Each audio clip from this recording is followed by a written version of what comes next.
Good.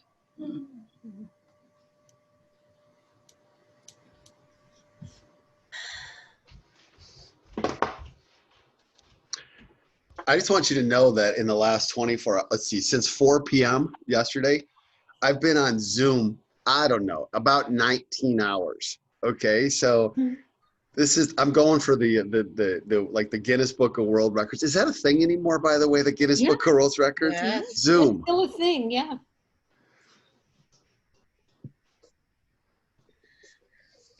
So the question is this, David, are we really seeing you or are we seeing a Zoom of you?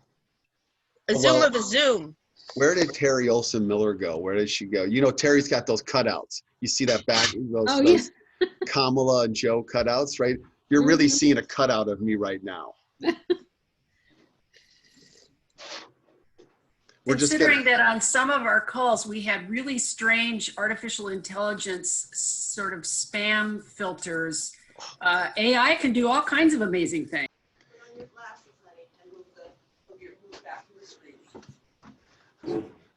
Since my wife got involved with Common Power, she comes in and gives me tips during my Zoom calls. She just put on the glasses, back up from the screen, you know, these kinds of things.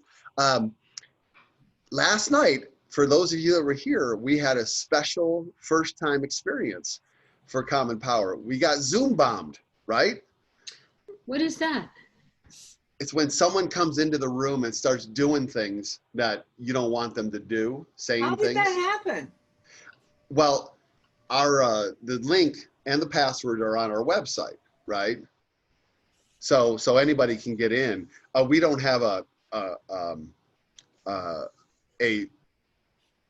waiting room. We don't have a waiting room on these calls because I don't want to. We already have 125 people on this call. I don't want to have to keep letting everybody in. So anybody could get in. Fortunately, this Zoom bomb wasn't like too terrible. They said some really offensive sexual things.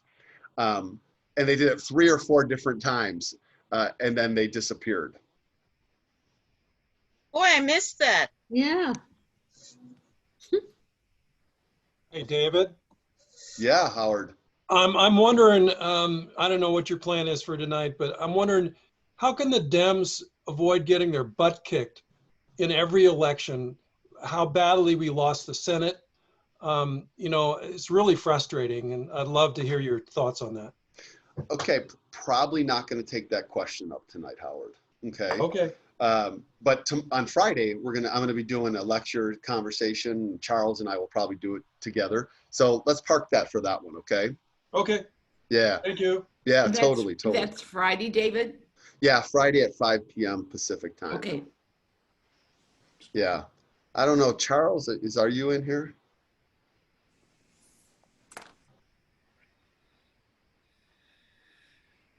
All right. Okay, so let's see. The goals here are a couple. We set this Zoom time up and the slot at 3:30 in the morning or so. The plan we wanted to make sure that we had a gathering time for everybody to come together, and we had a sense of what way the election might go at that point, but there was many unknowns.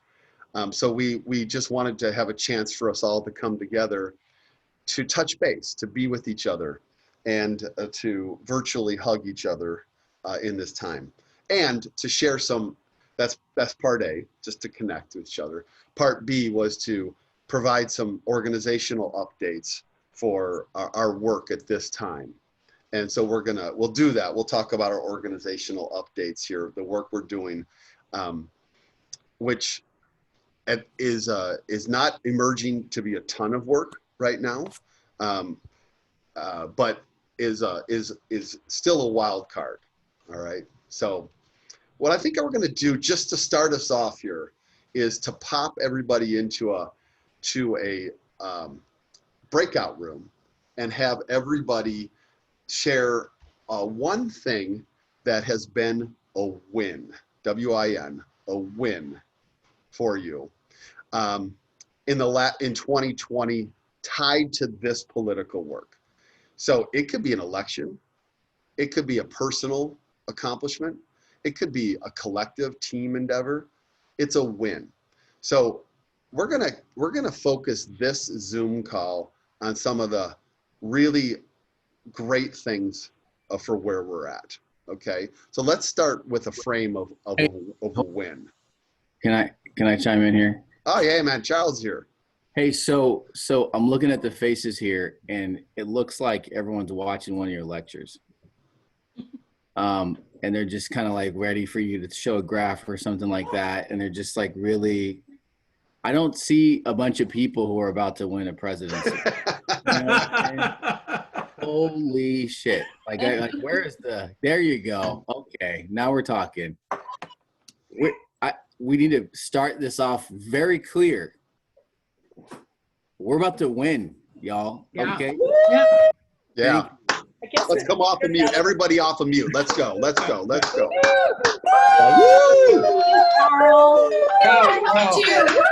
Yes. There we go. Crush them. We're about to win. We're I thought it was in the wrong Zoom. I thought maybe this is a different event. Now, what about Mitch McConnell?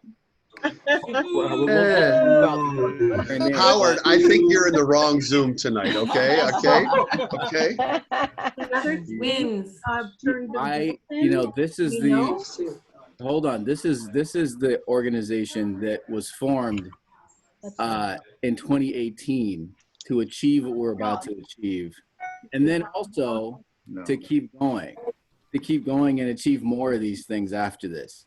So you all hopefully are coming to this a little nervous and maybe not as excited as you thought you'd be right now, but net positive, as we say in the business world. It's not all good, it's not all bad, but we're up. I don't know, it's probably a gambling term for that too. So let's go into this breakout room with that kind of feeling. Like there's a lot to talk about that's in the win column. There's a lot of political wins. There's some personal ones. There sure as damn are some community ones. There are some community wins for sure. You all are here because of this organization that we built together, and other folks who you see in these squares around that you met through CP that you've worked with for days and weeks and months. So let's talk about that in these breakout rooms. Okay. I'm going to put 3 to 4 participants in a room, and we're going to go into the room for 8 to 10 minutes. Okay. So let's get everybody a chance to talk. We're sharing one win. There is all kinds of time to be gloom and doom on your own time. This is a night. This is an opportunity for us to celebrate and have a drink together. Okay. So here we go.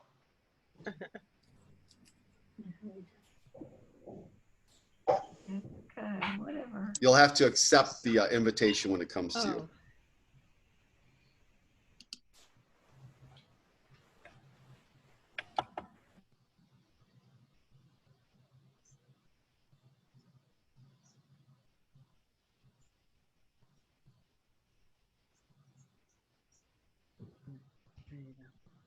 Say start video.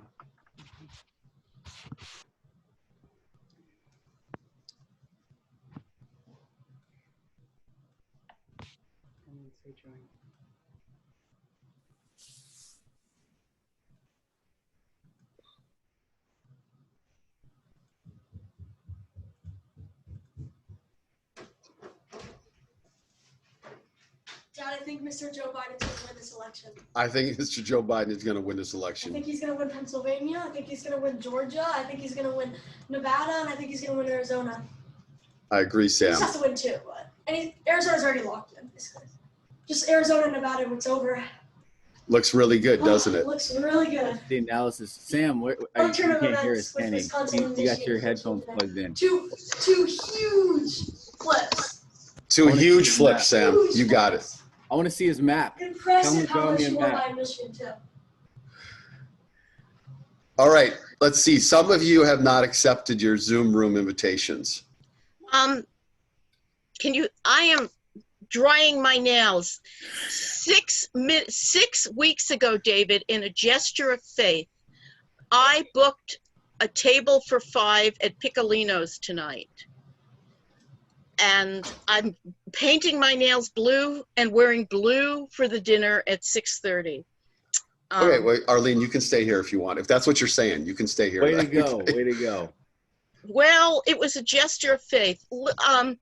So has Michigan been called for Biden? Michigan has been called for Biden. Oh, somebody's asking for help in a breakout room. Hello? Hello, Lois, are you here?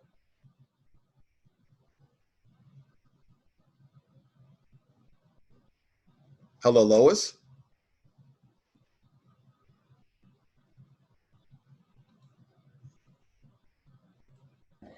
So, Charles, I'm Hey, supposed Mary. to be in, hi. I'm supposed to be in room 40. Is that, can you put me there or should I stay here?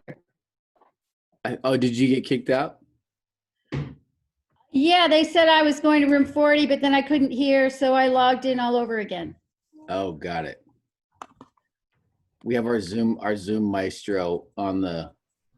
Yeah, people are just coming in like droves, so I'm just assigning you as fast as you can get in. Okay, so do you want to reassign me then or whatever? I'll just wait. Sure, it's coming. Yeah. I need to be reassigned also. Sorry. That's That's okay. okay. We're working on it here.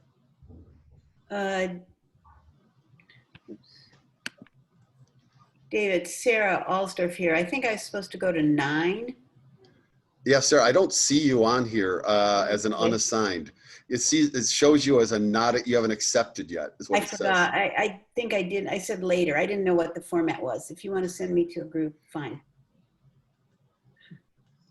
Let's see if I can. You may have to jump off and jump back on again. Let me see. No, maybe I can do it. Let's see. This has been, look here, let me tell you all what a win has been. David Domke being the IT guy. Hey, Ginger and Rush, you all by yourself? Yes. Right. Okay. Why don't you say leave your breakout room and come back, okay? Okay.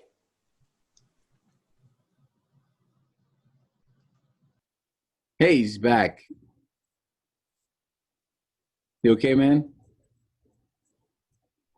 That's cool. Yes. Can't hear you. It's fine. It's okay. I had to go help somebody. Oh, okay. Got it. We're just listening. Hey, Charles, you said something last night that really touched me. I think it was you. When you said a little less akimbo. Hello. Did I get requested? No. Okay. I mean, you're welcome. We've got some. Yeah. See you. Okay, I'll see you in a little while. See you in a little while. Okay. thank you for saying that. I appreciate you noting that. This is my daughter. So I'm gonna send you a link to the person who said that originally, who I got it from. His name is Eddie Esglade Jr.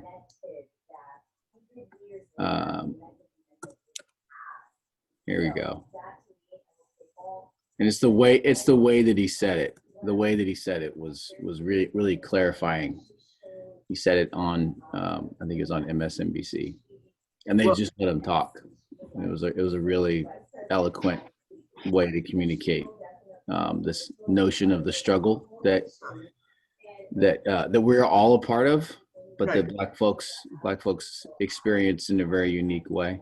And you know that you don't expect every 10 years it's going to be different. That's right. Yeah. It really struck me, and I've told people that all day. So thank you. Yeah. I mean, that's what I feel like I'm here for. It's a part of my duty. It's a part of, I feel like, my duty to this community and to whoever needs to hear.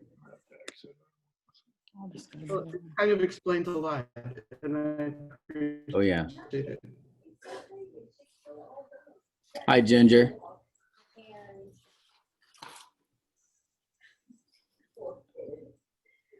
Karen, Connie. I'm still trying to assign everybody that's not assigned.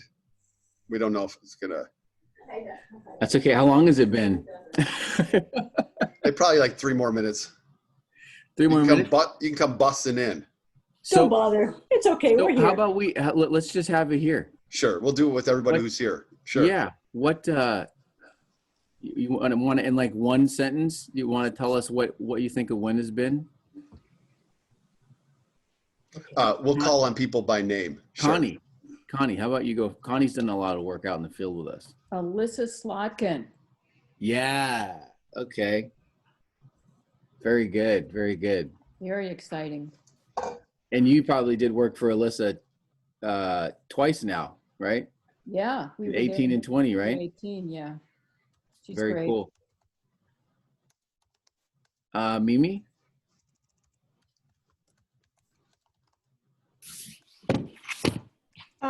Just the high participation has been Mhm. incredible. You mean like as a volunteer? As a volunteer and nationally voting. Yeah. Yeah. That's great. That's great. Sarah? Alsdor? There wasn't violence at the polls in the way that we most feared. Sure. Trump didn't call out the military. Mm-hmm. And there's still a lot of uncertainty about what's going to happen as he loses. Yeah. But election day went off more smoothly than I expected, than I feared. Yeah. Yeah. That's a really great point. That's a really, really great point. A lot of stuff didn't happen that we feared. A lot of the worst didn't happen, or it hasn't happened yet. It happened yet. Maybe it won't. One big factor is Trump is without his biggest megaphone, which is Fox News. Fox News is not parroting what he's saying right now, and that's huge. That's huge for America. They could very easily, and they're not doing it. Yeah. Ginger and Ross, what's a win for you? I think the thing that just felt the best to us was we settled in and wrote the vote forward letters. We wrote 360 of them between us. And I know people that did thousands, but 360 felt good to us. And getting them to the post office and chunking them in, that was a win. That's great. That's more letters than I could physically write. Like literally, I think I'm like, of the generation that stopped writing, by hand. I don't think I could physically write 360 some letters. I think my hand would do something weird and fall off. I don't know. You needed to be in my 3rd grade class. Yes. Yes, this is true. This is true. Karen Grant, how about you? Hi. The thing that is so amazed me is that being involved with Common Power, I did not stress about the election. I was just doing the next indicated thing. And I felt that I was doing something important. Yes. And I was contributing and as doing as much as I can. So that I thought it was a wonderful experience. And I don't ever want to go through another election without participating in this at this level. And I want to do more. It was just awesome. And we had a wonderful team and a lot of fun. Our team is a lot of fun, Team Ohio. Yes. Oh, yeah, Team Ohio, yeah. Team Ohio brings the fun, and I think the next person to talk should be Shelby, but I need to make sure that I'm ready. So go ahead as you talk, Shelby. Hold on a second. Let me hold on. I got something I need to put on. Here we go. There we go. I gotta There you go. change my hairdo. Woo! Tell me about Shelby. How are you? Hey. And Karen, yes. If I had my blue shirt on like yesterday, we could do the blue wave that we were doing on our phone banking. Whoa. So we had strangers that I had never met that we were phone banking with, and we were doing this, and it would just keep going like for 5 hours. It was pretty awesome. Yeah. So that you gotta have. I was amazed actually. That is one of my wins. Is how fun phone banking was. I mean, it's a slog, but if you get on Zoom with a bunch of awesome people committed to a candidate that we believe in, a cause we believe in, and we're all in it together for a more just and inclusive democracy, and you throw in a dance party, like, ready to go. I mean, it was just, that was really uplifting to me. And There you go. just building on a bit, or trying to complement what Karen shared, I can't imagine not being part of an election like this again. Hi, Simon, look at your swag. I can't imagine not doing this level of engagement again. And I think many of you know, I came to Common Power, I had just turned 42 in June, and was like, I need to do something. I don't have a job, and our country is really at risk. And what small thing can I do? And fortunately, some folks suggested Common Power, and it's been such a gift to be part of this group and to get to learn how to do some of this work. And I'll just end by saying that, you know, this morning I talked with one of the field organizers in Ohio who called, and he said, you know, the thing is, I feel so different today than I did 4 years ago, because today I know that I did what I could. And I said, me too, Peter. Like, I didn't do anything other than write some checks in 2016. And this feels so much better knowing no matter the outcome, I did what I could with an awesome group of people, and we're going to keep at it. So sorry, I just talked a lot, but thank you. It's really good to be here. And thanks for the opportunity to share. And go Ohio! We'll get them next time. I just have to say, Mimi Siegel, if you can hear me. Hi, it's been too long. Both of those things, both the experience at Team Ohio and Carol, you seeing somebody that you probably known from past life. Yeah, from my work life. Yeah. So, I mean, this is what CP is. This is exactly what CP is. And, you know, I want you all to recognize in these moments what's keeping you here and what you're looking forward to. You joined CP thinking that you wanted to knock on a bunch of doors, or you wanted to make a bunch of calls, and you just wanted to do that one thing. You came for the work. You did. You came for the work that you thought you could do, but you stayed for the people, and you're going to stay for the people. That's who CP is. That's what's going to keep this organization and this effort going into the years ahead that are going to be more difficult than we thought. They will be. And it's the community that's going to keep that effort going strong. Did I get put into your chat room? Oh, we're all back now. Okay. We're all in each other's chat room. Oh, okay. That is the reality of quarantine and CP. We are all in each other's chat room permanently. Now, this would be a I really want big. to also say, Charles, that we come for the work and we stay for the people, and we stay to continue the work with the people. That's We're going to continue that work. That's great. David, go ahead. Kathy, you have raised your hand over here. What, Kathy? So I have to tell you my win, because I'm really new to this. I didn't really start. I'm really old, for number one. Never done anything like this in any previous election. And I joined, I don't know, probably September, maybe August, Florida, MJ and Bert. Okay. So we get these little cards about the ex-felons that they can now vote in, same thing, that they can now vote in Florida. So I mailed out 300 of those cards, gave them out to my friends to have them mail them. And then I saw a Biden ad that ran in Florida. And one of the people interviewed on this ad was this woman who had served time as a felon, but she had got herself registered, and she had just come out from the polling, or she had just voted or was excited about voting. And I thought, wow, that was so cool, because she was so excited about voting. So then you think, well, maybe I sent a card to her, you know? Anyway, that was my win, to actually see that on TV, an ex-felon voting. Okay, Simon, go ahead. Really quick, I just want to give a shout out to Sarah Alsdorf and Gail Watts and Ellen and Donna Stringer. I went on the civil rights pilgrimages with them when I was a baby student. And it's just so awesome to see you all continuing this work with us, even though we didn't work on the same teams. It's just so exciting to see that. So, hi everyone. Hi.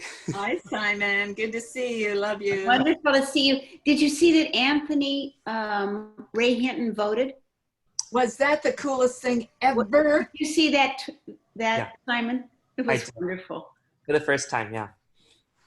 So I want you all to know that we have 9 screens of Zoom, folks. So if you are raising your hand on one of the other 8, I can't see you. I'm sorry. It's because I scroll through. So my apologies. But I can see my wife because we're on the Zoom together. So this is how we live today. All right. Is that she joined Team Ohio. And so we're like, hey, we get to see each other now. This is great. So we wanted to do a couple things in this Zoom meeting. The first thing we're already doing, which is just connect. And we know we could do way more of this. It's really great. And maybe we'll do some more of this kind of thing right at the end. Second, we wanted to Charles and I, to tell you a little bit about our journey from about midnight to 4 a.m. Okay, from last night. And then third, we want to talk about the work that we now have on our plates for phase 3 of this election season. So, and then we'll see if there's any questions there. Last night at about 11:30 or so, we closed up the Zoom, and it was just Charles and me. Although there were a couple times when other people showed up later on because they wanted to see, like, is it still going? And so they would come in periodically. We'd chat with them for a few minutes. So that went on till like 1 o'clock. Yeah, it's like one person an hour would pop in and go, hey, are they crazy enough to still be on? They're on. Wow, they are crazy. Hi, how's it going? Yeah, it was constant. And we were paying attention to results. We had made a decision that we were going to stay up on the Zoom and talk strategy about what our organization was how exactly we were going to unfold the advocacy work. We were going to talk strategy, and we were going to wait till the results came in from Wisconsin. And the results were said to be coming in between midnight Pacific time and 3 a.m. Pacific time. And so we had decided we'd stick around, talk strategy, and wait for that. Well, then there was a bulletin that said the results weren't coming in till 5 a.m. Central Time, which would be 3 a.m. Pacific Time. So we didn't know. So we were here talking and discussing things, and we pulled out a whiteboard. You can create a virtual whiteboard, and we drew up some strategy on that, and we were talking about that. And I had my Twitter feed open on one part of my screen, and then I had Politico, Decision Desk, New York Times, refreshing constantly to see the results, really feeling like there was a path to 270 for Joe Biden and Kamala Harris, but knowing that, things had to fall really well. They had to go well. And then at about 2 o'clock, 2 a.m., in my Twitter feed, somebody said, results coming from Wisconsin in just a minute. All right. And so I want to share with you a video of the person from the Wisconsin Elections Board taking the ballots from where they were counted to the machines where they were going to be, where they were unpacked from taking them from where they were they were processed and taken out of the envelopes to where they were going to be counted. Wait, before you do that, I think it's really important for people to understand that David is not a night owl. So he and I have this debate all the time on like when we should stop talking about ideas in the evening.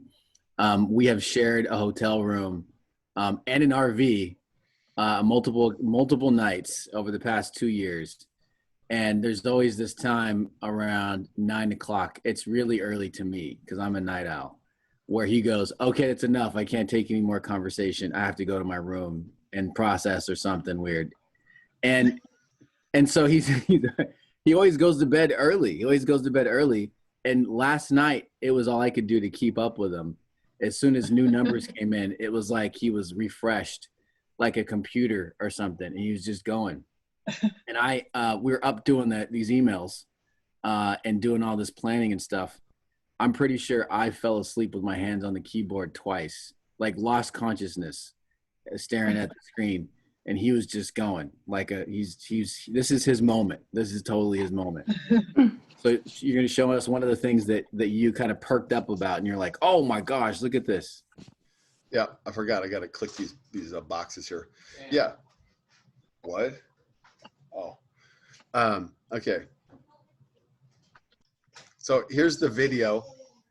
Like this, you think you're watching some kind of reality show, which we have been for 4 years. Accuracy and transparency. You see, those are the numbers right there. Those are the ballots, the summary ballots. These don't list results, it's just how many ballots we process for each ward. Right here.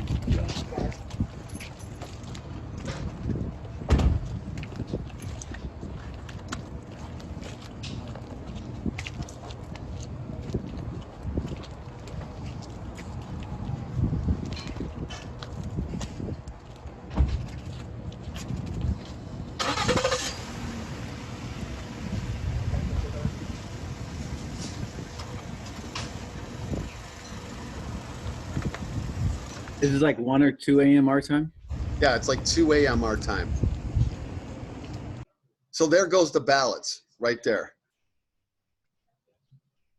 And so I'm following these people on Twitter that are tracking this. And literally like 2 minutes after this, Decision Desk has the results. We don't know how they got these. We're not really sure. Okay. But Decision Desk had the data, and Joe Biden had swung into the lead in Wisconsin. And it was this moment when it began to feel like this could really happen. This could really happen. And then over the next 45 minutes, some other absentee ballots came in the state, including in Kenosha and well as in Green Bay. And Biden took a little bit bigger lead, up to like 10,000 votes over time. And Biden eventually is going to win the state by 20,000 votes, and it's been called, and it's 100% been affirmed by the Board of Elections. And the Trump campaign has announced that they are not even asking for a recount today. It's over in Wisconsin. All right? It's over. We lost that state by 22,000 votes in 2016, and the Dems won that state by 20,000 votes in 2020. And you know why? You know why? First and foremost, because of the Wisconsin Democrats, all right? But second, because of people like us that busted our asses to get this done, all right? That's us. I think yeah, that's right. And in between that, there's a team in there. There's a CP team in there. There's a team Wisconsin. I got to flip through these windows here. Go Team Wisconsin. Go Team Wisconsin. Yes. Yay, Wisconsin. Yay, Wisconsin. Woohoo. So Team Wisconsin. Team Wisconsin took 3 trips. Wisconsin. 3 trips in 2018, and formed this relationship with the Wisconsin. Wisconsin. Yes, Stacy, and connected by one Sarah Baldwin. Yay, Sarah. Yeah. Sarah. Yeah. And it was a learning year for us. We brought back a lot of best practices. In 2020, we went back in 2019, but in 2020, Team Wisconsin actually is a part of like Wisdom volunteer staff. Yeah. So it's not just we show up to Zoom rooms for calls. Our folks in Wisconsin were running volunteer shifts, teaching phone banking, text banking. At least 5 of us were doing that work on a daily basis, especially in these past couple weeks. So Wisconsin team has sent us an email they'd love us to share, but we'll just share the gist of it, which is that, look, they did great work and they did it as part of Common Power, and we're all in this together. And that's the hard and long of it. That's the short and long of it all. Shared win. Wisconsin's a shared win for the organization. And Charles, I'd like to ask you, because this is part of the arc that we all have to go through. We have to understand it, that there comes losses and there are wins. All right.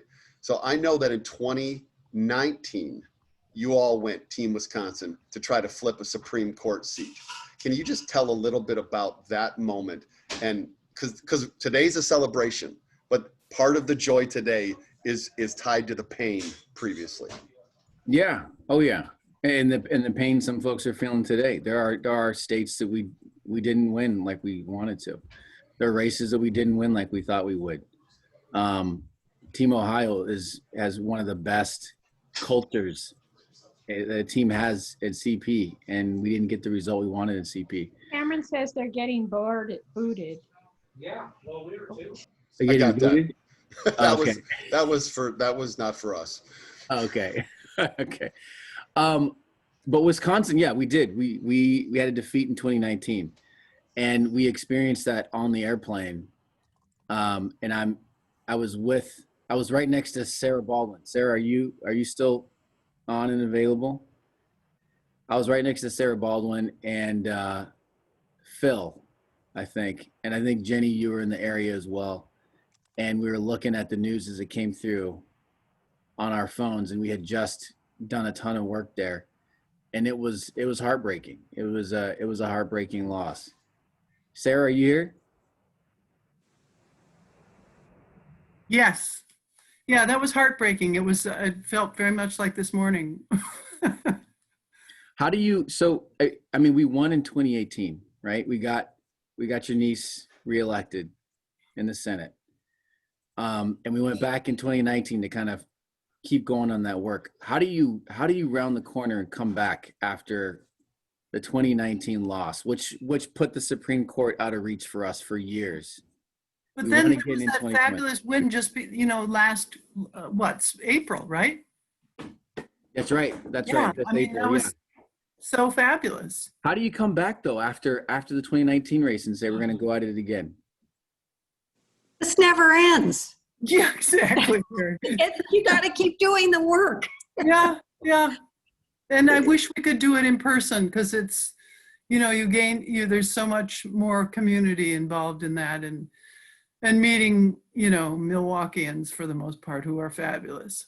Yeah. Yeah. But, I woke up this morning, I'm one of the team leads for Team Wisconsin, and I woke up this morning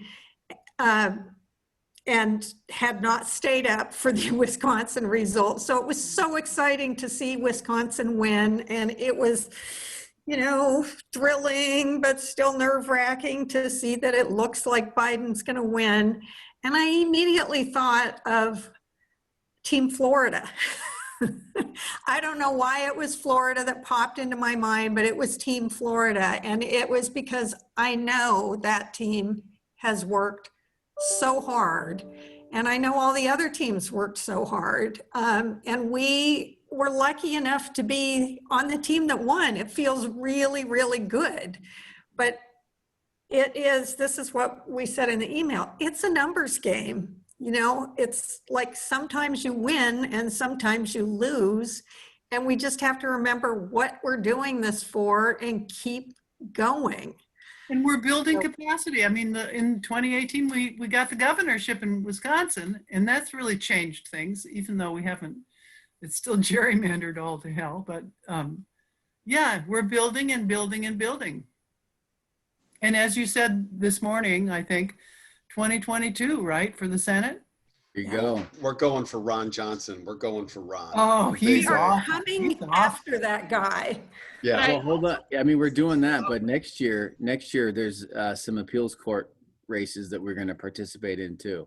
And I think some of the local Senate and the Wisconsin Senate, because it still is Republican.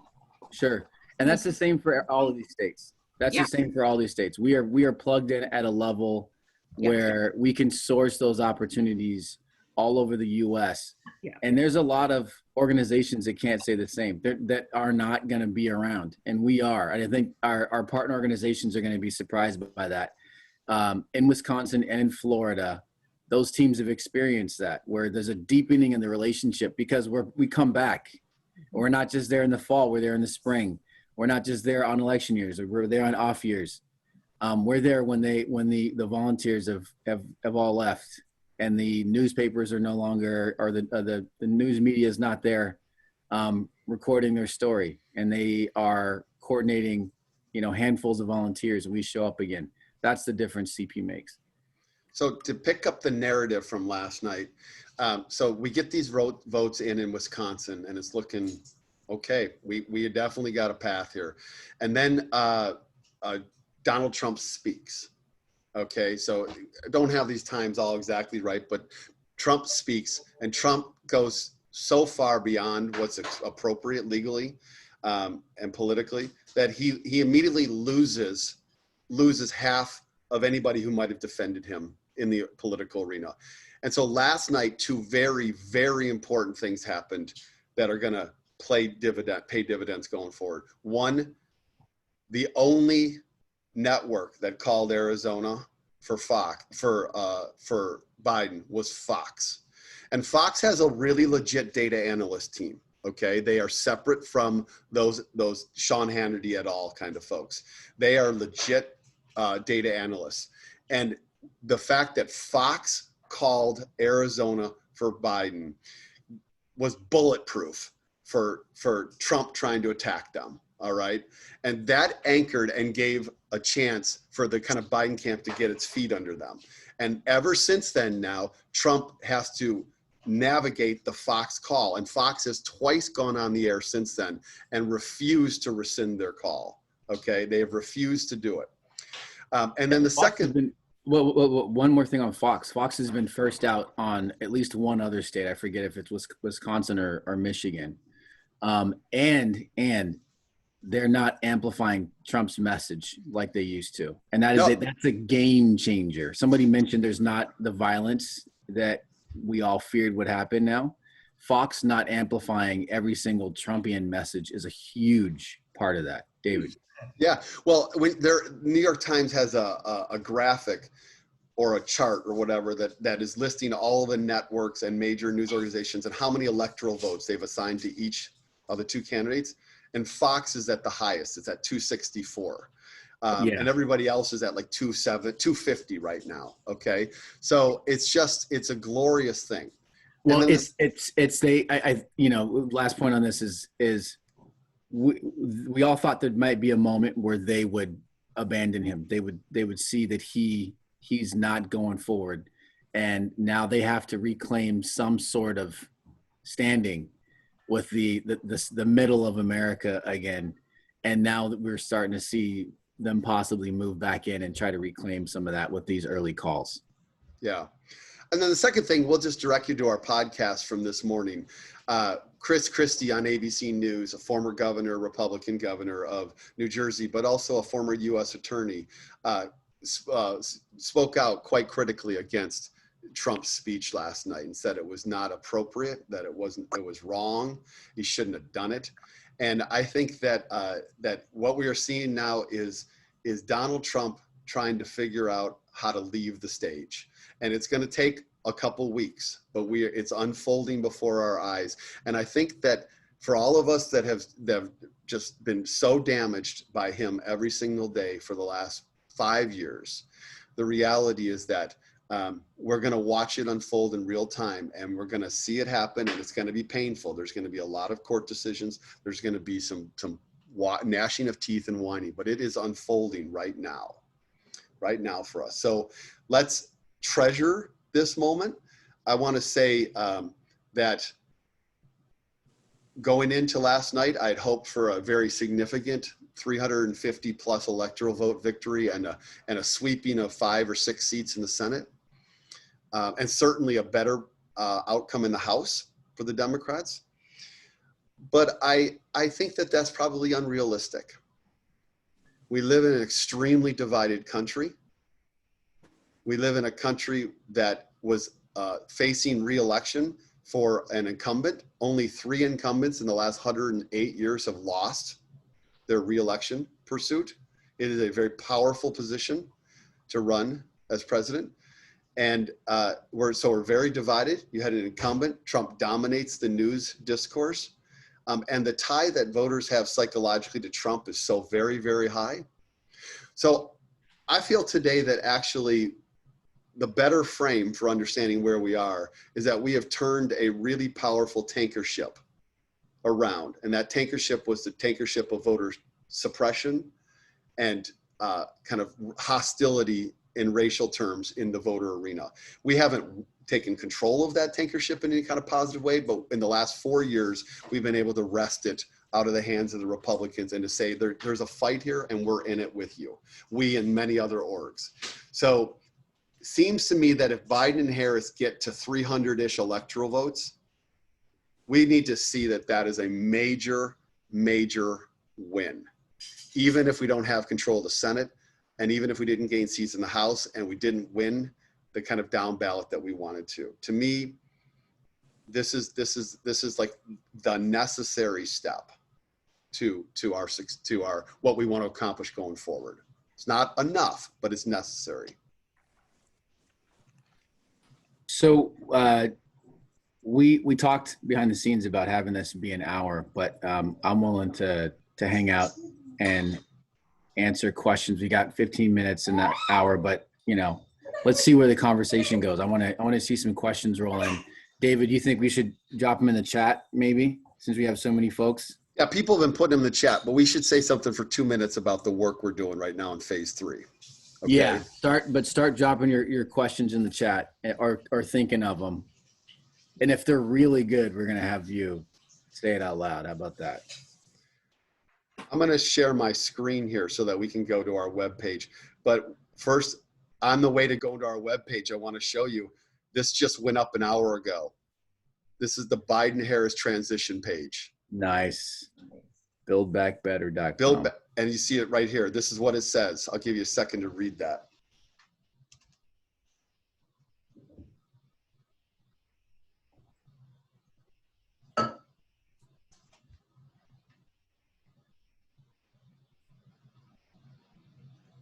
Awesome. Illegible. Can you read it to us? The American people will determine who will serve as the next president of the United States. Votes are still being counted in several states around the country. The crises facing the country are severe, from a pandemic to an economic recession, climate change to racial injustice. And the transition team will continue preparing at full speed so that the Biden-Harris administration can hit the ground running on day one. And then right down here, you can translate, you can have this in Spanish. Gracias. All right. So that's where we're going. I want to show you the Common Power phase 3, and Charles can then say a little bit about it, and then we'll do some questions. So over the summer, one of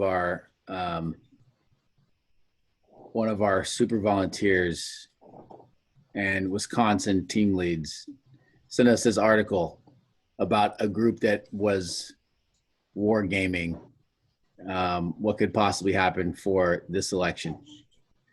Frida,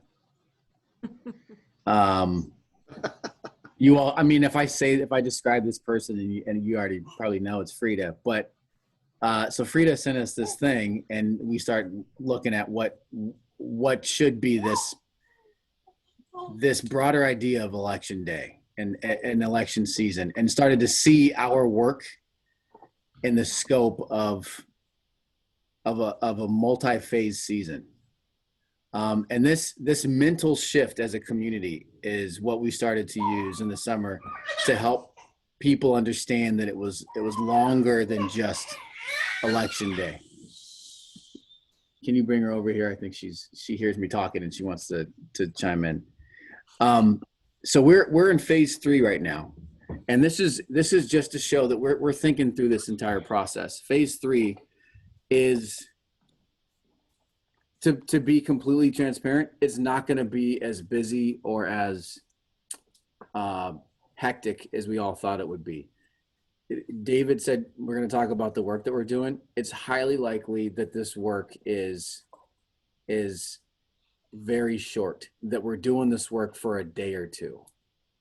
Okay, that's the Advocacy Initiative, and it's also some work that teams are doing in specific states, chasing ballots and doing some ballot curing.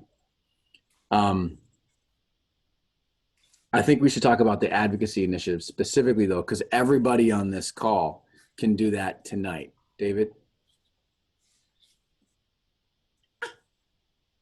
Sure.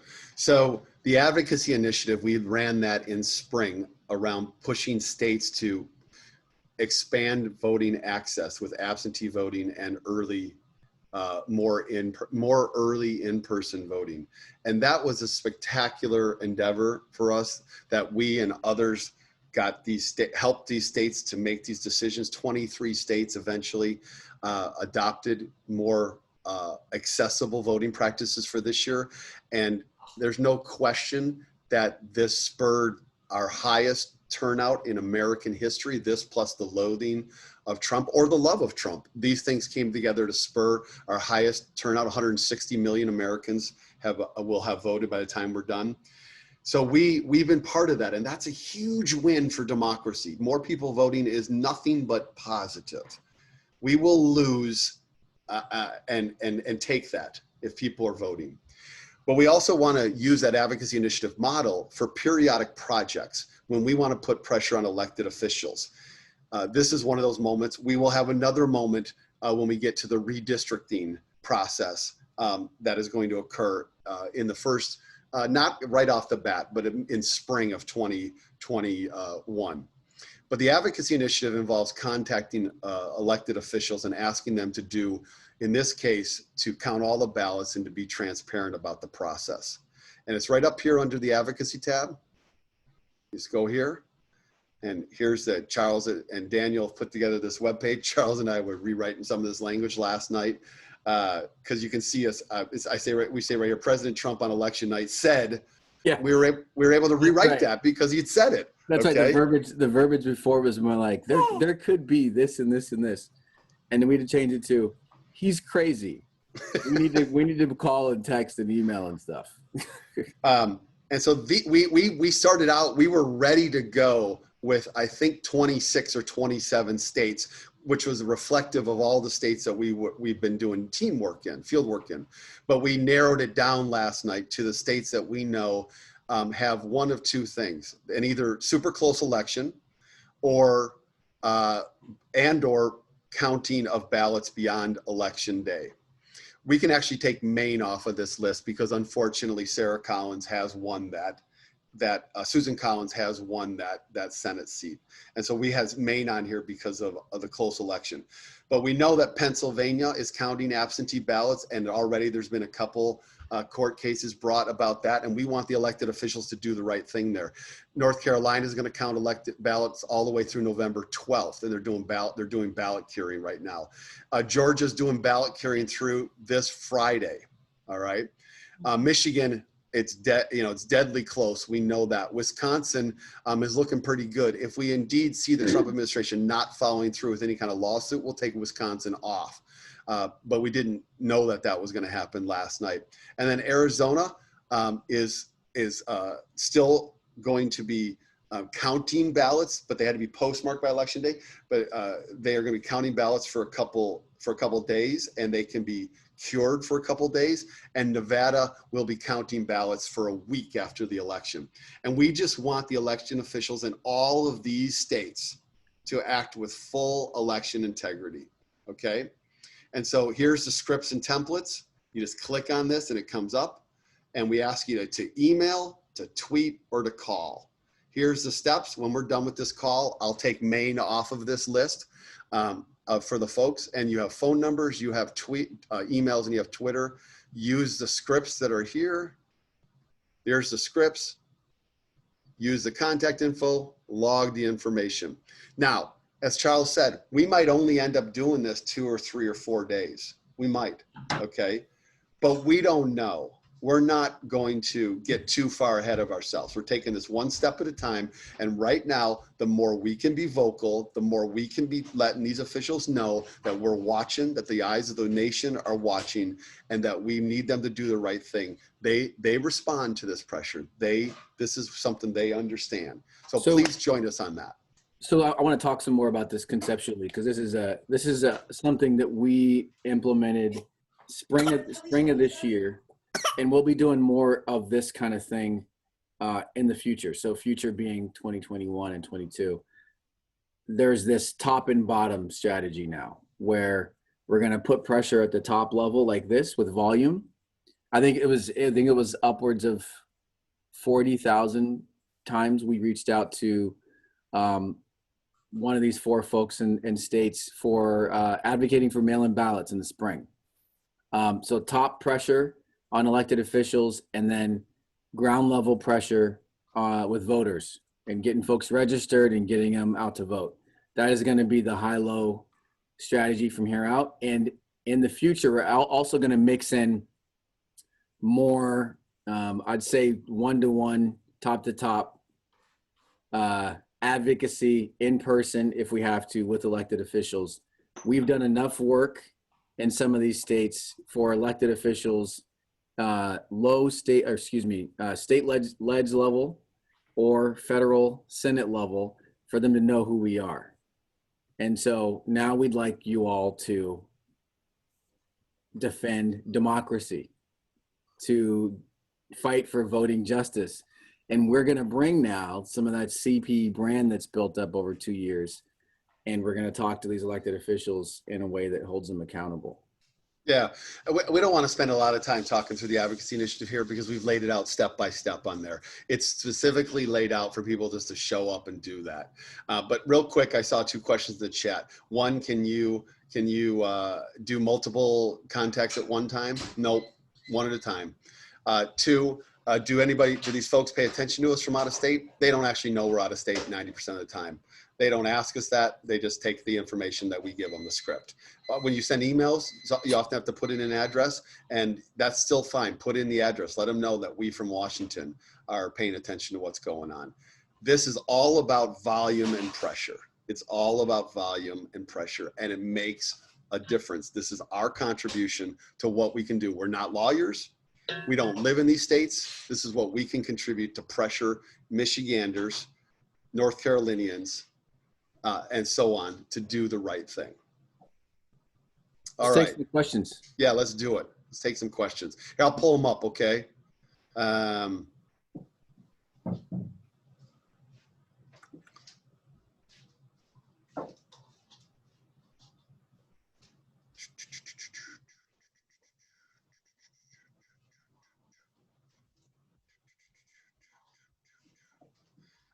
Let's see. Okay. All right, Lori, we'll start with your question. Can we speak to how the pollsters got things so wrong? Again, Lori says she'll never trust them again. Will the campaigns? Okay. There's clearly multiple things going on with pollsters. One is the inability to reach people in this digital environment in ways that have any kind of like confidence of the patterns. Number 2 is lots and lots of people who are particularly disillusioned or angered at a certain part of the system will not answer calls or do poll questions. And so we undersample conservatives in these polls. Happens all the time. It happens in about a 5-to-1, a 6-to-1 ratio that you have to make that many more calls to get one conservative. Liberals, of course, are like, hey, I want to talk. Great, let's talk. And so there's lots and lots of challenges. Will we ever trust them again in the same way? I don't know. I don't know if we'll ever trust them the same way, but I do know that when we look across the country, that outside the state of Florida, which was a very difficult state last night for all kinds of reasons, outside of Florida, the country moved a couple points towards the Dems everywhere. And that's a uniform shift that the pollsters did capture. They just had it at a much higher number. So they got the shift. but they had it at a higher number. And that's the problem that has to be addressed. It's not what we do, but it's a problem that we have to address in terms of the extent to which we base strategy upon polls. Hey, can you make me co-host? Oh yeah. I want to speak to this other thing too, and it's, I think so often, and it's the pollsters get the crap into this, but so often we go from the polls and then the result at the ballot box, and then we don't talk about the voter suppression that affected the efficacy of these polls. Because the polls are kind of like, are you going to vote? Who you're going to vote for, et cetera, et cetera. It's about intent, right? There are a ton of people that tried to vote in this election, and their vote didn't get counted. Hundreds of thousands of people tried to vote in specific places, and we know about some of these. We know about the 300,000 that the post office lost, didn't count, didn't send it in time. That's what we know about. What do we not know about in states that we know are notorious for voter suppression? In fact, of the states that we lost, which one of those is really, really good at voter suppression? Florida, Georgia, Texas, great at voter suppression. We're not hearing about the voter suppression that affected turnout, that affected these. There's a ton of people in America that thought that they were going to act on what they told the pollster, and it didn't come to fruition. That's part of the work that is in front of Common Power now. Let's take another one. Yeah, I'm going to take another question. So phase 3 we're in for our work, which is to advocate, to ballot chase, to ballot cure. Ballot chase is to go make sure that ballots came in. So we're probably actually in ballot curing stage since nobody's got postmarks after election day. Ballot curing where there's a problem with the ballot. So we're in ballot curing or advocating, trying to get these officials to do the right thing. That's phase 3. And that runs until the electors are bound to provide their choice for the presidency. And that's December 14th is the end of this, is the end of that window. It happens on the 15th. Yeah, it happens on the 15th. And so our phase 3 ends on the 14th. Yeah. Okay. On the 15th, we start phase 3. And phase 3 runs through when they declare their intentions for the Electoral College and through about 1 month through when the Congress affirms that total. So the new Congress gets to make that stamp.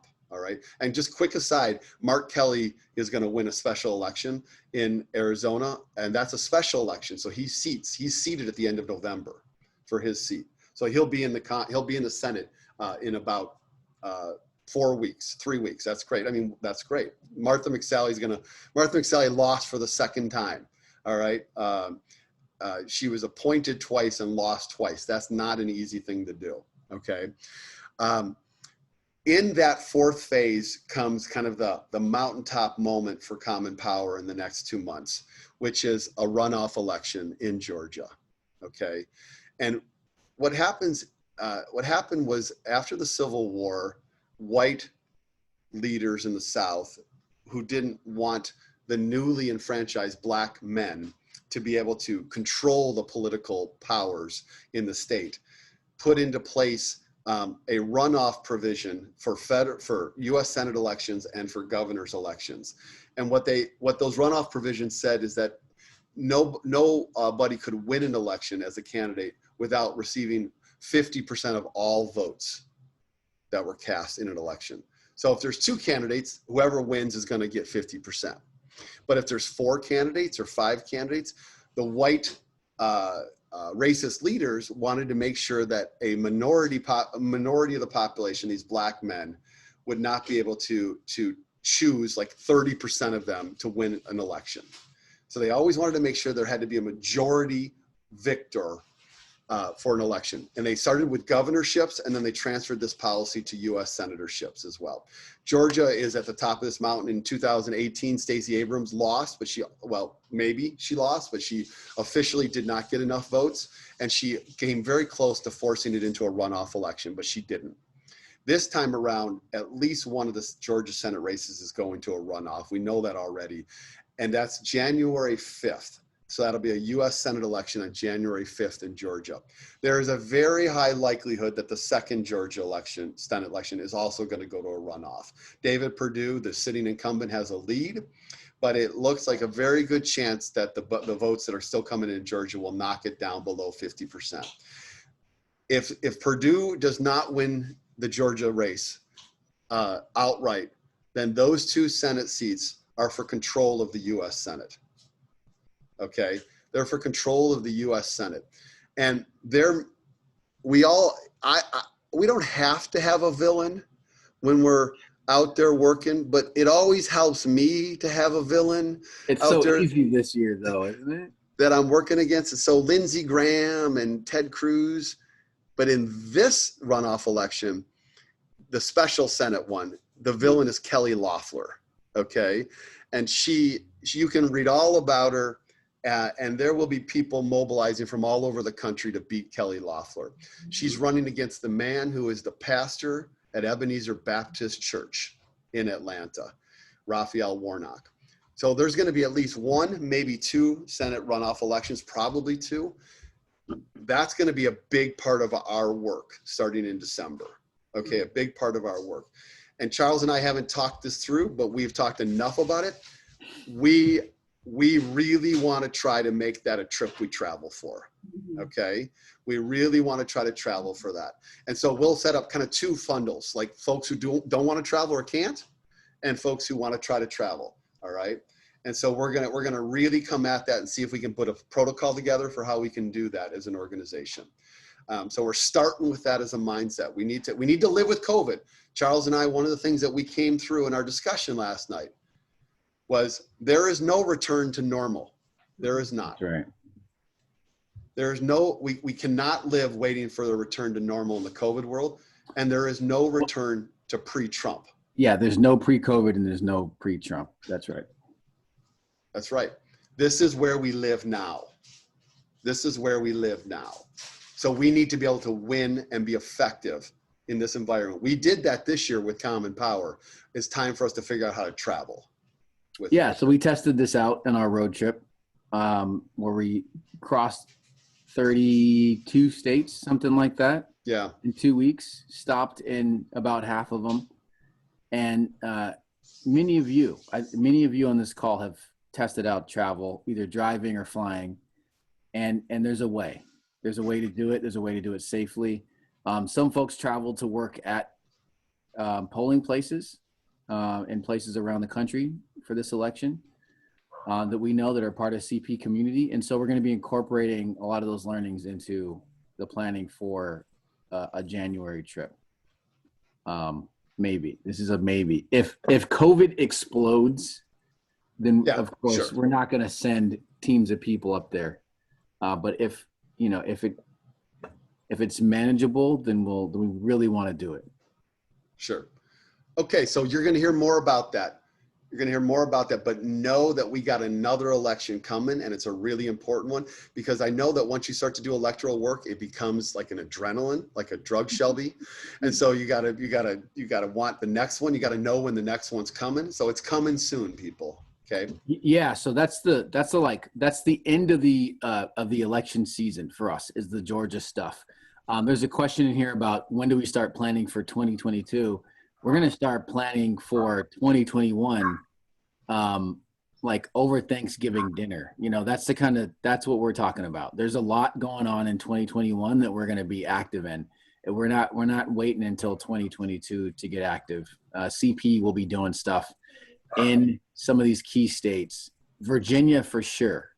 Virginia has off-year elections. We're going back to Virginia, working with New Virginia Majority. We had some good wins in Virginia yesterday. And we're also going to go back to some of our key states. There's still work to do in Florida. Yeah, There's still work to do in Wisconsin. There's still work to do in Arizona. Right off the top of my head, here's places that we'll be working in 2022. We're going to we will beat Ron Johnson for the Senate. If he even runs again in Wisconsin, he's probably going to retire. Richard Burr is retiring as a senator in North Carolina. So that's an open Senate seat, a Republican Senate seat. Pat Toomey is retiring as a senator in Pennsylvania. That's an open Senate seat. Do you think we can win Senate seats in Wisconsin, Pennsylvania, and North Carolina and flip those? Yeah, I think we can. All right. We got a great shot. There's a governor's race in Georgia that might involve the one, the only, the immortal Stacey Abrams. All right.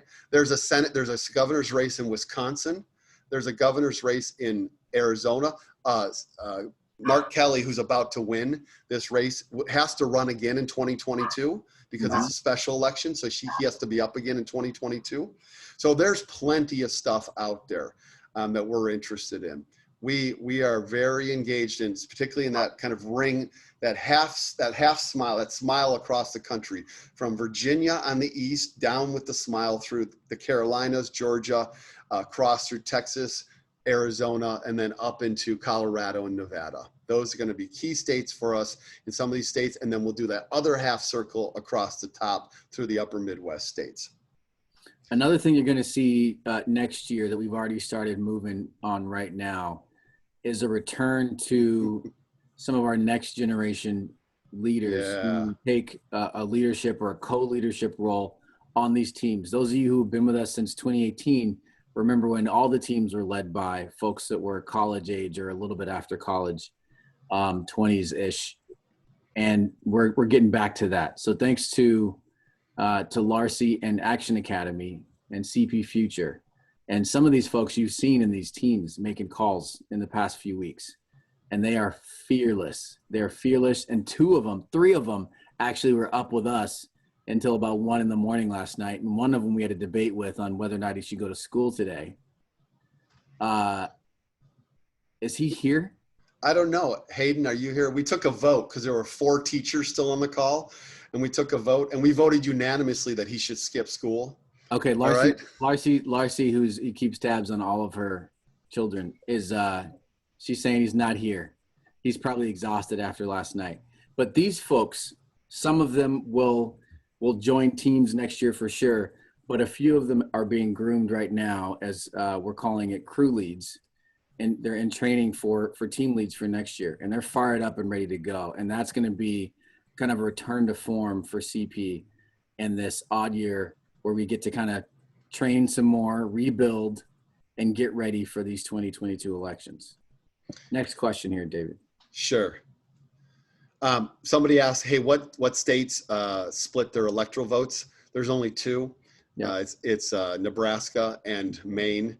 They split them. They give a certain amount to the overall winner of the state, and then they give 1 each to a congressional district. That's Joe Biden won the second, Nebraska second, which with Arizona would give him, with Michigan and Wisconsin would give him 270, even without Pennsylvania. Janet, you asked like, hey, what about these states that haven't been called yet? Arizona has been called by a couple states, but let's assume I realize Arizona hasn't been called uniformly. It's just been called by Fox and AP. So but Arizona, Pennsylvania, Nevada, North Carolina, and Georgia. How am I sure that we're going to get there? I want to hear your surety. I'd love to hear it. So when you look at the vote patterns in those states, those votes that are coming in are absentee ballots. And the absentee ballots have been coming in at very, very high distribution for Biden and Harris. And also they got Gary Peters across the finish line in Michigan today. Really big deal for that Senate race. Wonderful. Really big deal. So when you look at those data, they overwhelmingly speak to Biden and Harris they're going to win Pennsylvania. That looks very positive. But they're going to hold on in Nevada because the ballots that are out are absentee ballots, and those are more Democratic than they're Republican. In Maricopa County, where 80% of the outstanding ballots are in Arizona, Biden is winning Maricopa County. So this is why Fox and the AP have called Arizona. And then the world-class analysts that I follow on Twitter that work for all of these great organizations, they all feel that Pennsylvania is done, that Biden's got it. Okay. Okay, that's what I thought, but you know, you get these texts from your friends and family that throw like Hey, doubt you know, everything. so here's something that's changed for you, Janet, over the last 2 years. They should be asking you questions, okay? Well, they do you're usually. the tip of the spear. All right, let's see here. Julie Saul, you want to really get worried about unfaithful electors, about them ignoring the popular vote? Actually, the Supreme Court ruled on that. The Ruth Bader Ginsburg Supreme Court ruled on that back in June, and they issued a unanimous decision, and the electors are legally bound to follow the popular vote in their state. That has changed. That's a new thing. Which eventually could help us to get rid of the Electoral College. That's another part of our policy initiative, policy focus post 2020, is we're going to work on the Electoral College. We got a chance. Yeah, that's the Advocacy Initiative evolved. Okay, let's see here. Somebody's asking about Cal Cunningham in Carolina, North Carolina. Does he have a shot? There are about 200,000 votes still out in North Carolina. They are predominantly in more blue districts. There is a shot for Biden, who's about 65,000 votes behind Trump, and Cunningham is about 97,000 votes behind Tillis. I think Biden's got a chance. It depends how strong those break for him. Cunningham, well, Cunningham's on my shit list. All right. He should have won that race and he blew it. And you know what? This is the part about politics that can be so maddening. We can't control it all. We can't. We have to deal with these things that people do. Can you, while we're on these outstanding races, you talk about Al Gross? Sure. I have not been able to. So you can look it up right now in any of the places, Politico, New York Times, Decision Desk, and the only thing that's counted in Alaska so far is election day vote. In-person vote, in-person early vote, and in-person election day vote. All the absentee ballots do not get counted for something like 7 or 8 days. They don't even open them up for 7 or 8 days after the election, according to Alaska law. 7 days. 7 days. So does Gross have a chance? Well, I did a little math today, and Gross is down by a big chunk, as is Elise Galvin right now. When you look at the numbers of votes that were there in 2016, the last presidential year, and you compare that to now, there was about 300,000 votes total in 2016, and there's about 150,000 votes in from election day. So if we have a little higher turnout, just like we've had everywhere, maybe we get a little more than 300,000 in Alaska. Don't know if they'll have higher turnout. It's a different state than all these other kind, but let's just ballpark it at 300,000. Gross is behind by something like 50, 60,000 votes. So he'd have to have a very strong distribution of votes out of that. Let's say he got 100. Let's say he won 66% of those votes and lost a third of them. So 2 to 1 he won. Then he'd get just about what he needed. That's what it's got to be. Well, it's not going to be the same, but Joe Biden right now is winning about 75 to 80% of all absentee ballots in Pennsylvania. All right. Can Gross win that? Not likely. Can Gross win 60%? Possibly. So we're going to keep our fingers crossed about Gross and Galvin until we see some more.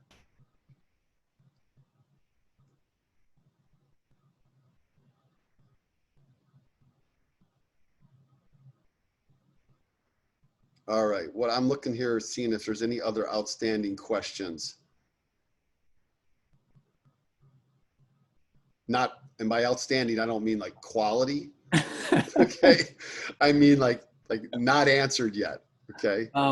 So folks are asking about the Advocacy Initiative, and yeah, if you've contacted one method, do another one. This is about volume. It really is, and we don't have as much time as we had before, so we want to hit them with a lot of contacts really quickly here in the next 24 hours, because it could all be it could all be done here in a day. So I got a private message, and I'm glad I came across this from, it's either Tamara or Tamara from TAG, the Arizona ground game. Yeah. Tamara or Tamara, are you on the call still?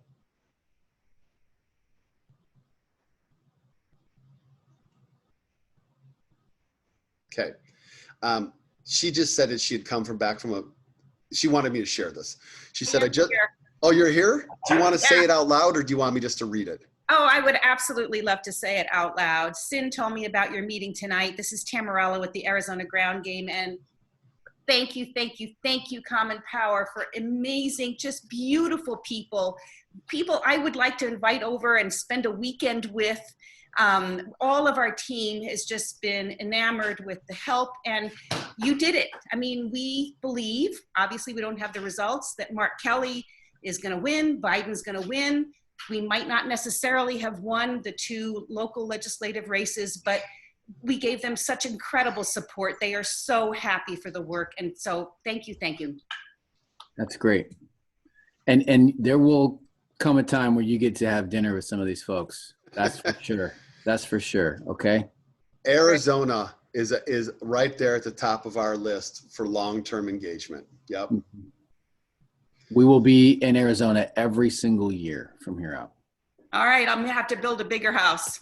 There you go. Now you're talking. We're looking. Hey, we need a base camp in all these states. So this reminds me of a moment that happened on, I think, Monday.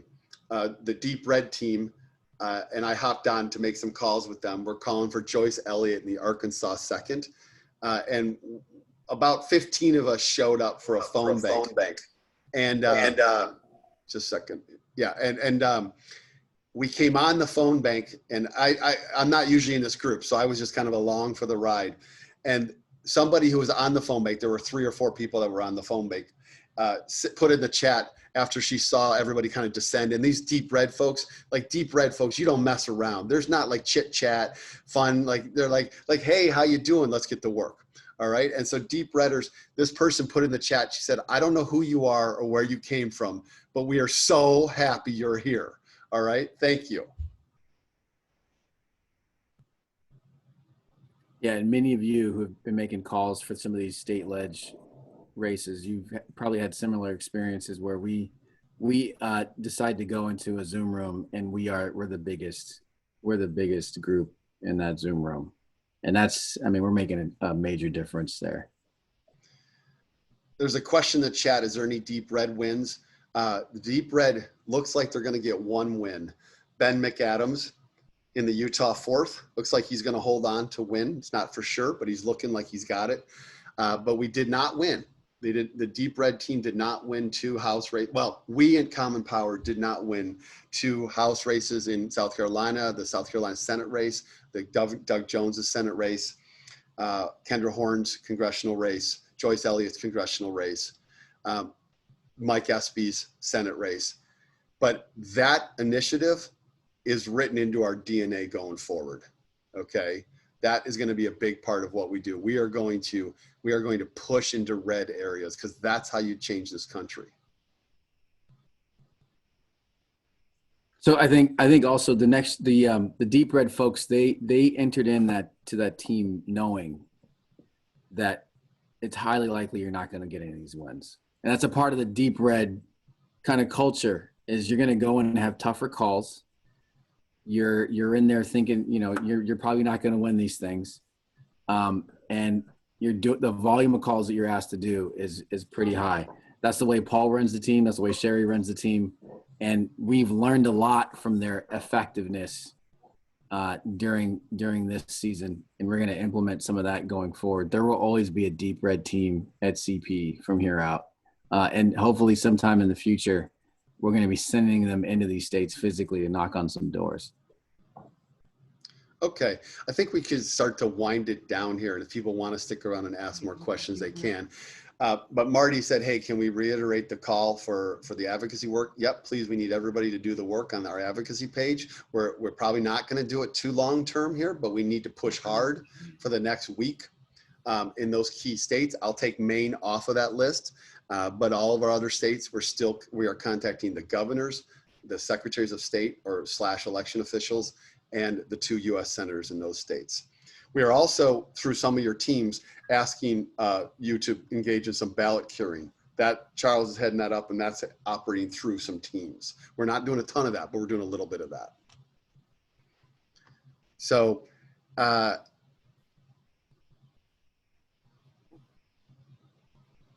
think it's really important for us to not miss the small wins that we have in pursuit of the big wins. Okay. I just want to share you like one personal small win. My son phone banked twice with me during this campaign. Last night, in the middle of this, historic night, when this important result unfolded, some of you that were on the Zoom call, my son came sprinting out of his room, hopped over the couch, and yelled at me like this result that had happened. And I was just like bowled over. He's 13 years old. And that's a small win that you don't go into this work to do, but it has given us a point of connection, a point of connection that is there. Sure, we have our sports and we have some other things, but he's here talking to me about Wisconsin and the call for Wisconsin that's being made in Michigan. And he came in and told me that Arizona, the results are coming in at 8:30 our time, Dad. We're going to win Wisconsin. He just told me that like 20 minutes ago. All right. So this is me asking all of you to keep the frame of wins in mind, whether we get the electoral wins or not. Let's keep in mind the frame of wins. That's why we do this work, is for wins, culturally, personally, for a just and inclusive democracy.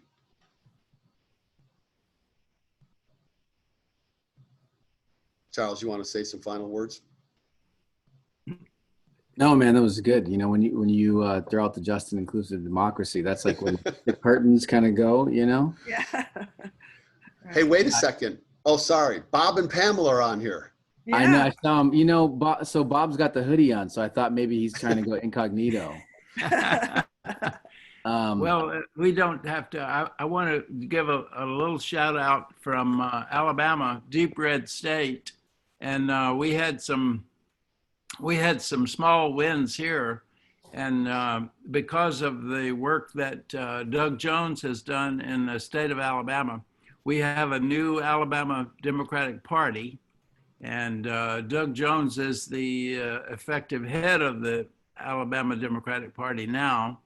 And one of our old organizers that worked with us in the GROW Project 40 or 50 years ago is now the new chairperson of the Alabama Democratic Party. So, oh, wow. Who is that, Bob? Everything that we've done in this deep red state is paying off. And even though we didn't keep the Senate seat, we've made some tremendous gains here in Alabama. So thank you all for not forgetting the deep red. Yeah, just so everyone, the Bob that we're talking to this is Bob Zellner. This is civil rights leader Bob Zellner with SNCC. And this is Pamela Smith Zellner, yes, my wife and partner. We're organizing team together, and you have a base camp in Alabama. That's right right here in Fairhope. We got a big backyard, plenty of tent space, and we got a good guard dog, so it'll keep the hoods away. Hey, the next road trip we take is we're stopping there. It was everything we could do to not pop down, and it's not popping down. It would be a huge drive down. Yeah. But we thought about it. We really did. Oh, we'd love to see you. Yeah. I want to just note, Doug Jones won his special election in, I think, December of 2017. Mm-hmm. And, a Democrat hadn't won that seat, and he only won it. He won it in part because he was running against Roy Moore, who was a horrible human being. Right. But Doug Jones, while he was in the Senate, he has been a legit progressive voice. Mm-hmm. He has. Yeah. And we would not have the Affordable Care Act today if Doug Jones had not won that Senate seat and provided that vote. Mm-hmm. All right. So we all have to do our part. And Bob, you helped him, and maybe Pamela, you were there too, helped Doug to win that seat. Yeah, yeah. So we are indebted, we as a nation are indebted for you helping Jones to get elected and for Jones stepping forward to run. Thank you. Well done. As well as, you know, you writing the book on how to fight these bastards. Yeah, you said it. Now. It's good to see y'all. It's good to see y'all. It's really, really good to see y'all. So Action Academy is going to do their thing tomorrow, right? Isn't it tomorrow? Yeah, they're doing a little graduation. Graduation, yeah. They're doing a graduation, and it's for a few folks, and you Bob and Pamela, you're going to be there. Right. But we're talking about doing a big CP celebration as well. So either the end of this month or the beginning of December, we're talking about doing an all CP celebration that is CP now, next, and future, and we'll highlight some of these young leaders. We'll bring in some of the millennials and CP Next, and show you some things that you maybe haven't seen doing this work over here in this part of CP. So there's a lot, again, on wins, there's a lot to celebrate. Mm-hmm. First and foremost is all of us. Yes, that's right. Yay. So Charles and I'll be happy to stick around and close down the Zoom call if anybody wants to have some specific topics they want to take up. But other than that, we wanted to bring us together, and this election is not over, but it's trending our way at the presidential level. Let's watch these results come in. Let's be active in our advocacy initiative. Let's cure ballots if we call you in to be part of that as part of your teams. And then let's roll out for Georgia in about 3 weeks when we start to move to be active in that campaign. Thanks, everybody. Great work. Thank you. Yes. Go team. Yeah. Go team. On Wisconsin. Yeah. I want to say, if you guys go to Georgia without me, I'll never forgive you. I'm going. I don't know if we can go to Georgia without you, Maria. I think you've been to every state where we've had like a special operation. So we're gonna need your unique talents. Thank you. Good to see everybody. Have a good night. Maria. Night. Hi, Denise. Hey, Maria. Maria is we're just going to have her host every single Zoom from this point forward, because you are the very best at this, Maria. Oh, thank you guys. I'm so proud to have been making some mojo with you all, with Anita, who's on my fellow mojo maker, Team Iowa. You guys who are still on, love you guys, and every single one of you have been texting me, emailing me. I'm feeding off of it right now because I'm like hanging in there, and when we win, just know I'm gonna be popping a bottle of champagne and thinking about all of you guys. So thank you. I hope we get to kind of do that together, if that's what you're doing. In spirit. Anita is zooming in from Portland. She was one of our main team leads and has been vital for our mojo work. Anita, thanks. Hi, everybody. Yeah. Oh yeah, absolutely. It's great to be here. Thanks for hosting it. And Taz over here, a guy that I got to know about 15 years ago through the University of Washington as part of the leadership team for Team Ohio. Lori Brown, if I'm getting this right, was Maria's teacher back in school. Terry Olson Miller is the one who's got Joe and Kamala behind her, right? Terry and Tom have been vital for all this. Yeah. Hey, David, can I mention something? I was watching on Twitter, and maybe we could even talk about it a little bit on Friday, but reading Twitter, AOC's posting, hey, no judging. She posted a short video from August 5th of 19 by Eddie Glaude, G-L-A-U-D. Yes, yes. I would recommend everyone watch it. It really talked about what white supremacy was, just to switch course a little bit. And it wasn't about economics, and it was about everything that we've been seeing the last 4 years and the challenges with the election yesterday and today. And I found it, and she, as I said, she posted a couple hours ago, I found it really powerful because I had never approached the Tea Party and how it came to be and how it is now, so to speak, in that light. It was powerful. It was very interesting. I had never heard of him either, but Yeah. I've been researching him. Yeah, that's a good video to watch if you're wondering, you know, if you find yourself confused as to how we got here or why people could vote a certain way and, you know, what's going on in other parts of the country. It's a really, really good video to watch.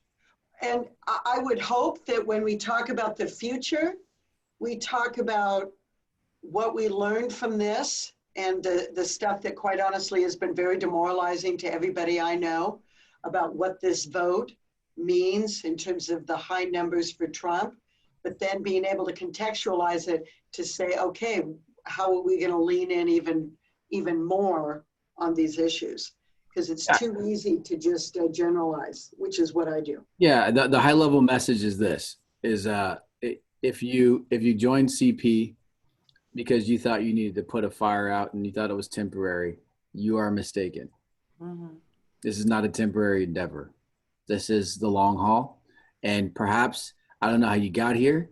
Maybe somebody told you about it and it was a friend, or you Googled us or something. But you are in now. You've gotten a taste of the community, of the work that we do, and you are the tip of the spear.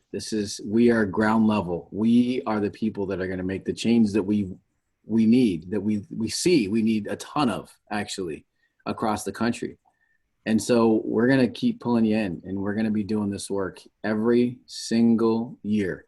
And we figured out how to do it, whether we travel or whether we don't travel, in the spring and the fall, whether you have just a rotary phone or you've got a laptop. I mean, we were getting everybody involved in this.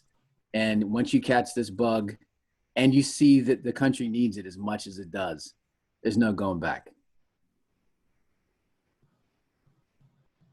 What I wonder, David, and anybody else on this call, is it's clear that the country is significantly and extremely divided.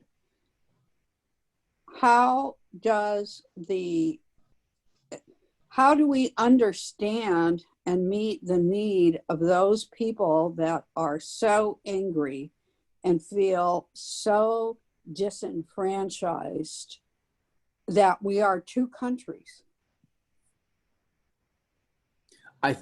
So David, you got a high level answer to that. I think what I'm going to say from a more tactical level is that I think earlier in the year and maybe throughout the year, we're going to see more of what's called deep canvassing.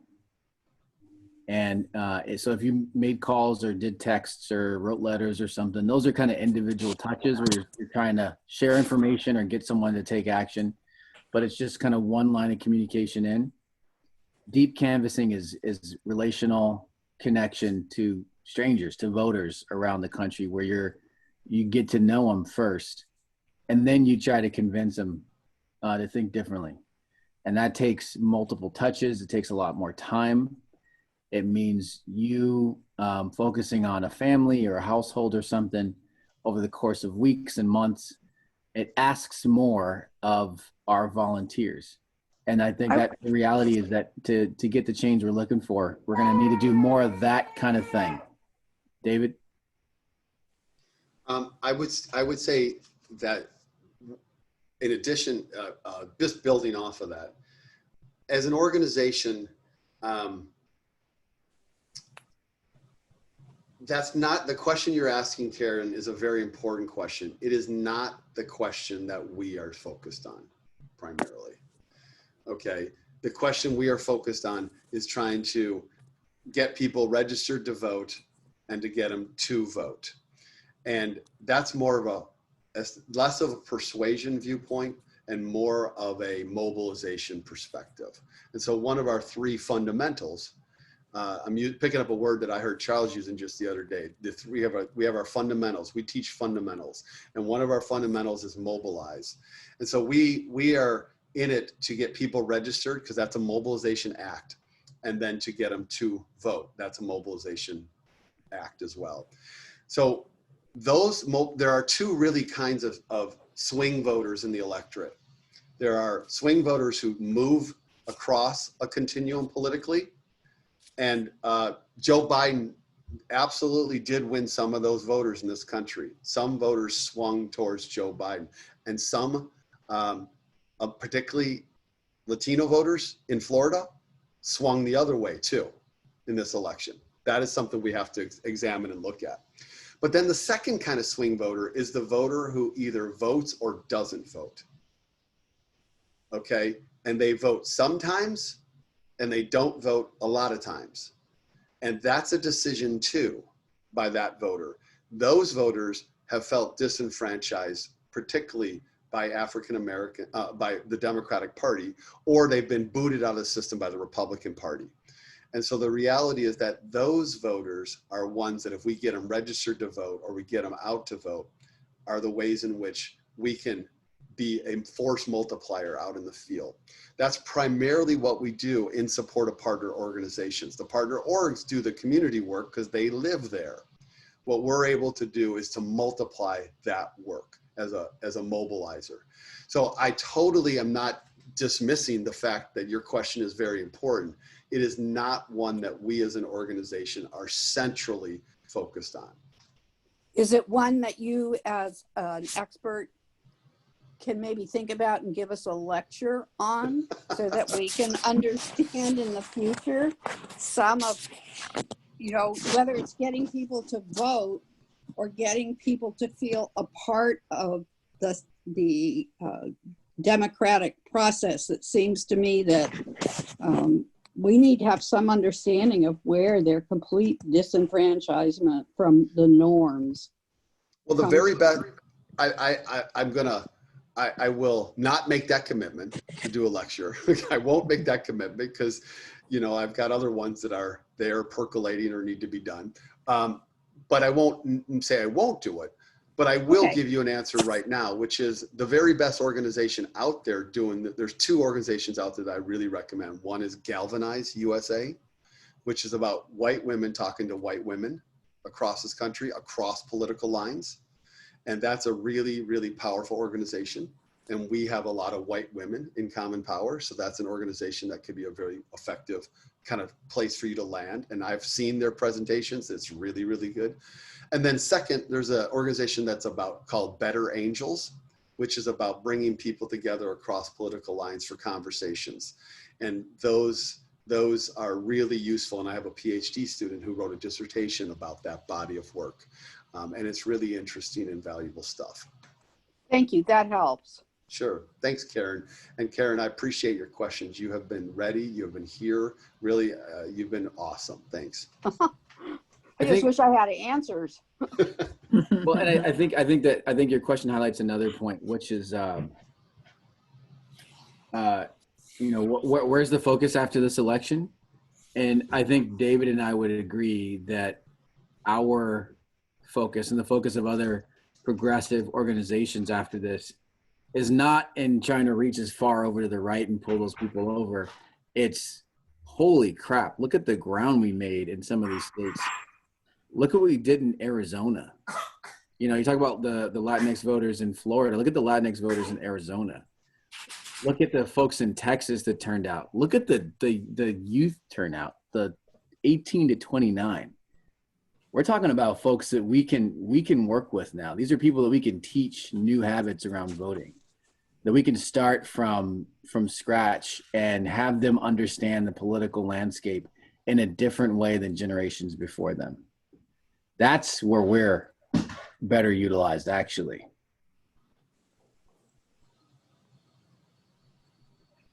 All right. Other questions or comments folks have? So one really small comment I wanted to throw out. This is a big win personally for our family. My uncle, who lives in Georgia, voted, I'm told, for the first time for a Democrat, and his wife voted for Trump. But he at least canceled her out, and I'm pretty sure they have been solid block Republicans and voted against JFK. Wow, so that's big. I call that a pretty big win. I thought I'd lost both of them, but I just learned today that they split. You know, Rick, I appreciate you sharing that. And there's somebody in front of you there who's checking things out on the Zoom call there. Yeah. Hey. This is Tallulah. Hi. Hey. I'm stealing. I want to just pick up on that. So I'm the youngest kid out of 5 kids in my family. And because of that, I don't necessarily, even though I'm 53 years old, I've never been in the family system the one who kind of is the one who teaches my older siblings. That isn't the way it works in my family system. But I had 2 older siblings, 2 husbands of sisters. I have 2 sisters and their husbands who reached out to me this year to tell me that they were voting for Joe Biden in their first Democrat they've ever voted for. And this came out of the blue. I have not talked to them about my work, nothing.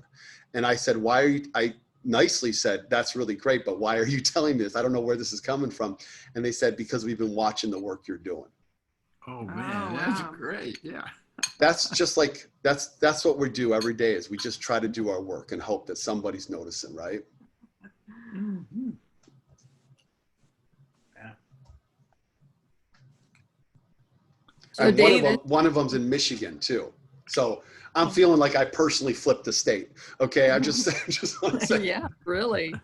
That's Sherry, go ahead, Shelley. Oh, I'm sorry, I'm late. I'm just curious if you've already done your analysis and kind of rundown of where we are. I keep doing my own math. I feel like I should be on Nate Silver's staff, but I've got to start to chill on that. But there's 90,000 votes left, and in Georgia. In Georgia, yes. Yeah, are you talking Georgia specifically or the entire race? Shelley? No, Georgia, okay. And those counties. But I'm assuming, David, you've already looked at that. Yeah, so Biden right now is 37,000 votes behind. Right. And you're saying there's 90,000 left? Yes, I just checked on 2 different sources. And the other thing that we're looking at is if Purdue does not get 50% plus 1, right, there's a runoff. So I made a little spreadsheet of how we could split those 90,000 and get him below the 50% mark. But so you got to share, one, you got to share your spreadsheet with David because he wants to see that for sure. But 2, you missed the sell. We did a huge sell for Georgia earlier on. Great. So you're gonna get an influx of wonderful here. Not right away, but when we're ready to start talking about this January runoff or 2, that's the final stage of election season. So, how do you feel about flying to Georgia? Well, right now I have open virtual arms and we just welcome everyone. But boy, I'd love to do a road trip if we can. It's just, we're talking about it. Yeah, absolutely. And I don't know how people feel because there's the holidays and but I can spend New Year's in Georgia. Hey, you spent your birthday in Virginia. Doing this work. So you're right. After that, you can be anywhere on any holiday. I hear you. Okay, Shelley, here's my answer. Yeah, thank you. Sure. 2 parts. 1, 90,000 votes to go. Biden's down by 37,000 votes. I just looked at my kind of Twitter experts, Greg Bluestein, who analyzes Georgia politics, and also Tom Bonier, who runs Target Smart. They've been following this really closely, along with Nate Cohn of the New York Times. All of them say that Biden is tracking for a slight win. Okay, he's tracking for a slight win. That tracking can change. But what he's winning currently in the absentee ballots is that he's tracking for a slight win, and that the where the ballots are remaining in two places. You probably already know this. Yeah. They're overwhelmingly in Atlanta and they're in Savannah. Okay, and see, this is the stuff that gets me at some really deep, profound level. Man, would I love to win Georgia? Bob, are you with me on this? I would love to win Georgia, and to win it on the strength of Atlanta and Savannah. Oh man, that would be. Savannah's a good labor town. Yeah. Yeah, there you go. So I think it looks really good. I also think it looks very, very good that Purdue's going to a runoff with Ossoff. So it's so interesting because this is like shades of 2018, where on the night of, we felt like we were down on the night of in 2018. I remember that event and folks going home feeling dejected. And now how do we think of it? It's the blue wave. We think of it as the blue wave. And that's what happened. We took back the House. We didn't get all the ones we wanted, but we had major wins. This could still be an electoral blowout. This could still be a massive statement that America is making to its citizens and also around the world. Yeah.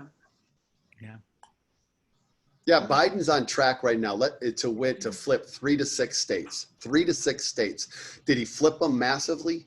No, but that's not a realistic expectation. It's not a realistic expectation in this country.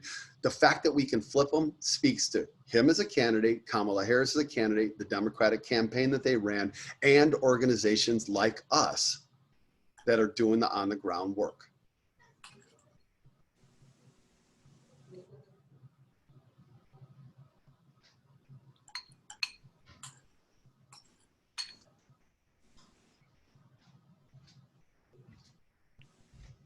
Fulton County, Shelley, looks like they're reporting tonight between midnight and 3 a.m. Eastern. So between 9 and 12 our time, which this is the best part about being on the West Coast, right? So Fulton County is a huge batch of ballots still to come in Atlanta. Like that I think that is the downtown Atlanta County. Yeah, that's the one that had the water main break. So the State Farm Arena. But there are about 10 different counties that still are not that still need to come in. But Fulton and Gwinnett and DeKalb, I think most of those have been counted now. But Fulton that's good news for us. Hey, did you all see this video? I want to share it with you right now. This is a gentleman who's a pastor in Detroit. We are in the process of wanting to get all the votes counted. The road to victory of any side is going to come through Michigan and through Detroit. And to stop the vote suggests to stop the very democracy that we are running and these persons are running to elect to uphold.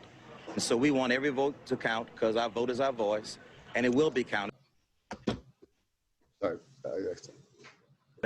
And the election process will be done. Things are secure on the inside, but of course we have intimidating efforts on the outside, but we're not deterred. As goes Detroit, will go Michigan, and Michigan will join the force of others to be able to say that we have voted. We have record turnout voting. And again, if you want to represent Michigan and Detroit, you ought to want every vote counted. And who do you think these people are? Well, these are persons who are passionate and they're consistent. They've been saying all along they're going to suggest that it's rigged. They've been saying all along it's going to suggest that it's flawed or fake, but they've been saying that before now. We just need to be persistent to make sure our voice gets counted because as goes Detroit will be done so. And I will say the black vote in Detroit is higher than it's ever been, and we will determine the outcome because we've gone from picking cotton to picking presidents. Woohoo! It's that kind of determination that we're just trying to live up to. These are the voters we're trying to support. That's what we do as an org. It's just give them, he said, their vote is their voice. That's all we're trying to do. Let's help that, support that. All right, anybody else got anything you want to talk about? Otherwise, we're gonna wrap it up so I can go get some dinner. Go get dinner. No, Bob and Pamela, I'm jealous over here eating some stew or something. It looks delicious. It sounds delicious. Yeah. Ice cream. Pizza. Yeah, I bought comfort food today and I'm a super healthy eater. Yeah, us too. And I did get some ice cream today. There you go. You Over and deserve out. a treat today. See you guys later. Thank you. Hey, Bye. Thanks so much. we'll see you all Bye. Friday night Bye. is the Friday night is Friday the night. conversation. 5 p.m. Friday night.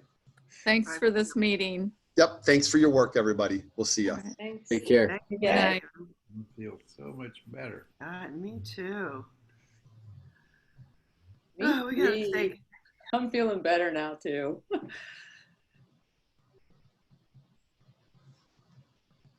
See you, Anita.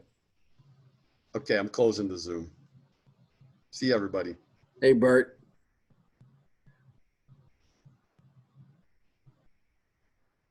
Ah, Sly, nice to see you there, man.